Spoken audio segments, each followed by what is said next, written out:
naman ti amin kahit kuman nga kablaawan ti pamilya Marcos iti nakapimpintas nga resulta ti napalabas nga eleksyon.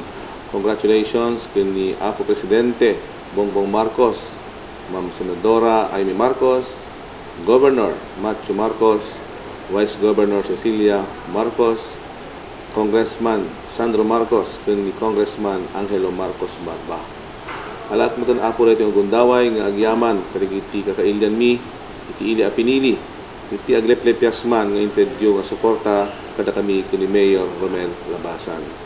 Karaman na pa yan dagiti kadwami nga nagpaidasig akas sanggunyan numampay saan apo nga nagbaling perfect iti resulta iti eleksyon ket amok nga dagitoy nga nakawartata nga kas konsehal ket mangtudto iti naanay nga napintas nga serbisyo kada kayo.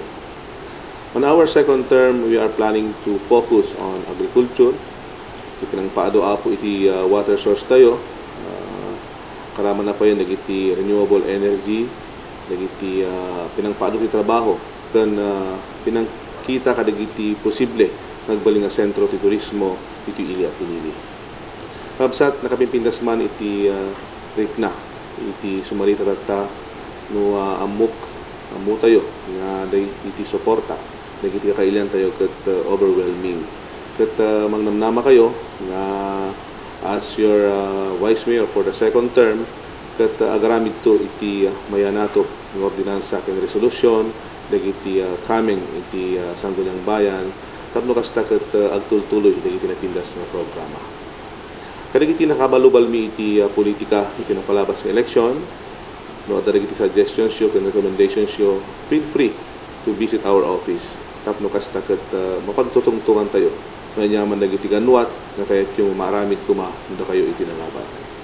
Nakalukat apo iti readout opisina mi nga mapagtutungtungan tayo. Kanya mga plano, kanya mga suggestions ket open apo nga umayo ibaga kada kami. Tamuyo timaray kami iti ticket na unity. And the only way to unite this town is to forget about what happened the last election and we move forward. Nakasan ko na ni Apo Bongbong Marcos, nanyaman tinagpasaran tayo, tinapalabas o taw-tawan, kat babangon tayong muli. So to all of you, katailyak iti pinili, maraming salamat. Agyaman at laot itakal kada kayo. Thank you.